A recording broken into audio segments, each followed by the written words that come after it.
Senator Tom Cotton, Republican from Arkansas, is in focus now. I want to start off with the words from the president that we showed just moments ago, Senator. I will do anything within my power to make sure that vaccine and mask mandates don't happen. He didn't believe in them. What happened? Has he lost his power?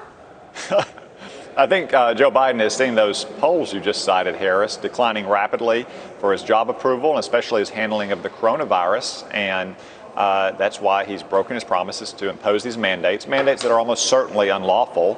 OSHA is a workplace safety and health agency. They typically regulate things like asbestos or the height of ladders, not the individual health of workers, and probably counterproductive as well.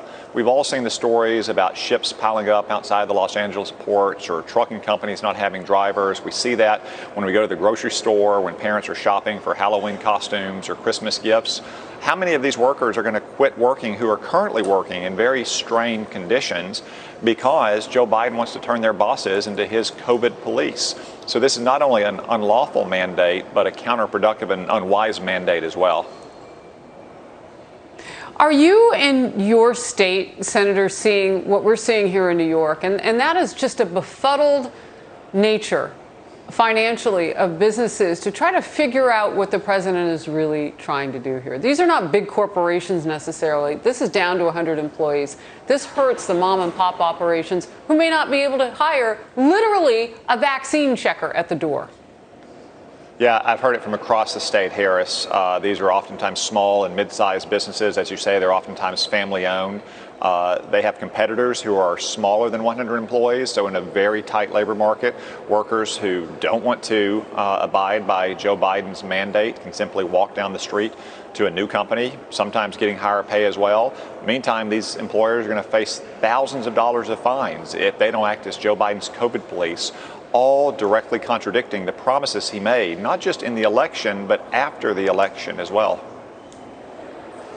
Real quickly, because I've heard you speak a little bit about this and I want to go deeper. What is the real argument here? Because the way the White House makes it sound, it's people versus the vaccine. Is it more about people not wanting to be told what to do? Many of them are getting vaccinated and have been.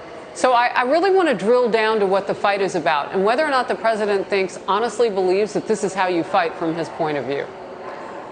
Well, Harris, I think you're onto something. First, America has a spirit of individualism going back to the earliest days and stretching through our pioneer and frontier days and to the 20th century when we helped spread freedom across the world because of that American individualism. And the idea that the federal government is going to mandate that adults take a vaccine really is without precedent in our country. But also the mandate is overbroad as well. It makes no accommodation, for instance, of people who have had coronavirus and who have natural immunity, which many studies demonstrate is actually stronger than the vaccine itself.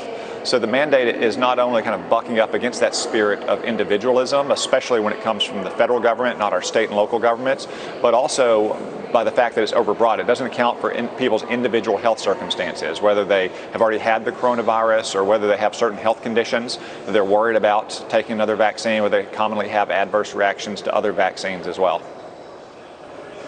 Yeah, I mean, we've spoken about how underestimated some of these topics are for the president. I guess there's not much that needs to be said when you look at those poll numbers. Texas Governor Greg Abbott and 10 other Republican governors now are speaking at the southern border, and they have laid out a plan for getting the border crisis under control. Those governors also are lashing out at the president's failure to secure the border. Let's watch a bit of that. President Joe Biden has caused a humanitarian crisis and chaos on our border. All Americans saw exactly what happened in Del Rio, Texas just last month. And the governors also are adamant that while President Biden may be silent about this and may not be taking any action whatsoever, we are going to act in his absence. Meanwhile, new polling, well, here are the numbers. 67% of Americans disapprove of the president's handling of the border crisis. This comes as a new caravan of more than 60,000 people making their way, and we found this out from Panama officials, all the way north through several countries to get to our southern border. Senator. Well, Harris, these governors are rightly frustrated because it's the federal government's responsibility to protect our nation and to secure our borders, yet Joe Biden has opened our borders from the very beginning. Early reports in October suggest that October could be the biggest month yet, maybe more than 300,000 migrants crossing our border who have no legal right to stay here, who are coming here without being vaccinated, while Americans are being told by Joe Biden they have to get the vaccine, or Americans coming back from overseas, flying into our country, are being told that they have to be vaccinated as well. And I know that not all these governors come from a border state, but at a time when we had 100,000 Americans die last year from overdoses, almost all of which died from drugs coming from Mexico, or we constantly are finding criminal gang members crossing our border. Every American state is a border state, every American town is a border town, and they are all suffering because of Joe Biden's open border policies. The White House perhaps fashioning a new definition for the word American? That's a question. We'll talk about it another day. Senator, thank you for your time. Thanks for being in focus. Thank you, Harris.